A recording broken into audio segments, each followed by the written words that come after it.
أهلا ومرحبا بمتابعي قناة المباريات المتلفزة في الجزائر. في هذا الفيديو برنامج الجولة 29 والمباريات المتلفزة. أول مباراة بين اتحاد خنشلة الذي سيستقبل نجم ماغرا، هذا الثلاثاء 11 من جوان بداية من الساعة 4:45 تلعب بملعب حمام عمار بولاية خنشلة، وهذه المباراة غير متلفزة. المباراة الثانية من الجولة 29 تلعب بين مولودية وهران الذي سيستقبل مولودية البيض، هذا الثلاثاء 11 من جوان بداية من الساعة 4:45 بملعب أحمد زبنة بوهران، وهذه المباراة ستكون منقولة على القناة الأولى، القناة الأرضية. ثالث مباراة من الجولة 29 تلعب بين وفاق سطيف ونادي بارادو، هذا الثلاثاء 11 من جوان. تبدأ المباراة على الساعة 4:45 بملعب 8 ماي 45 بولاية سطيف، وهذه المباراة غير متلفزة.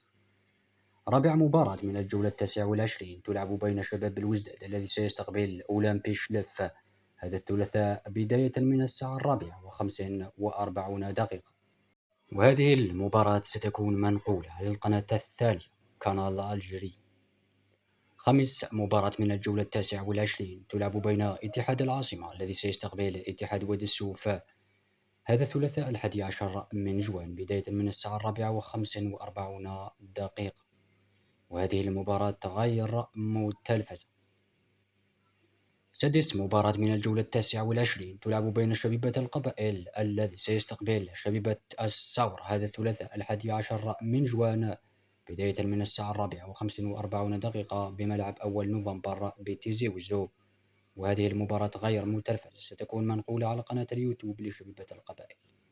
سابع مباراة من الجولة 29 بين اتحاد بسكرة ومولودية الجزائر، هذا الثلاثاء بداية من الساعة 4:45 تلعب بملعب 18 فبراير بولاية بسكرة، وستكون هذه المباراة منقولة على القناة السادسة، القناة الشبابية.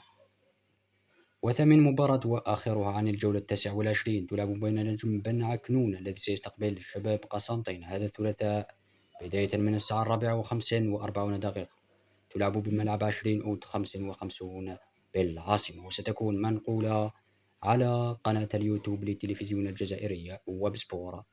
هذا هو الفيديو اليوم، لا تنسوا الاشتراك في القناة وإعجاب بالفيديو. إلى اللقاء.